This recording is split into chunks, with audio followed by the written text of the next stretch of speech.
ఉసిరికాయ పసుపు ఉప్పు వేసిన, వేసి మిక్స్ చేసిన. ఇప్పుడేమో చింతపండు పాలకూర ఈ రెండింటిని మిక్స్ చేసుకోవాలి. నేను ఛాలెంజ్ చేసి చెప్తున్నా అండి, ఎంత బాగుంటుందంటే సూపర్ ఉంటుంది. చిన్నపిల్లల దగ్గర నుంచి పెద్దోళ్ళ దాకా ఎవరైనా తినొచ్చు. ఇది తిన్న తర్వాత అంటారు, అంత బాగుంటుంది. ఇప్పుడు ఈ రెండింటిని కలుపుకోవాలి.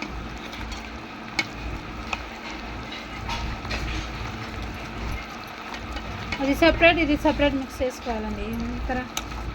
కలిపి మిక్స్ చేసుకుంటే మిక్స్ రాదు,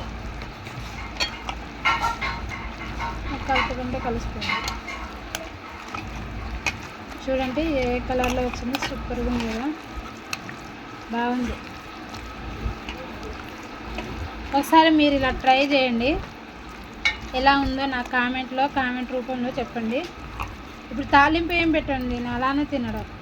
అలా తింటేనే సి విటమిన్ మనకు ఫుల్ వస్తుంది. మన బాడీలో అసలు కావాల్సినంత సి విటమిన్ వచ్చేది. సి విటమిన్ దొరికితే ఉంటుంది మనకు వైట్ కలర్ వచ్చేది. ఉడకకుండా చేస్తాయంటే సి విటమిన్ నశించిపోతుందంట. ఇలా తింటే మీ స్కిన్కి ఏ డోకా కూడా ఉండదు. మీరు 60 ఏళ్ళలో కూడా 20 ఏళ్ళలా కనిపిస్తారు.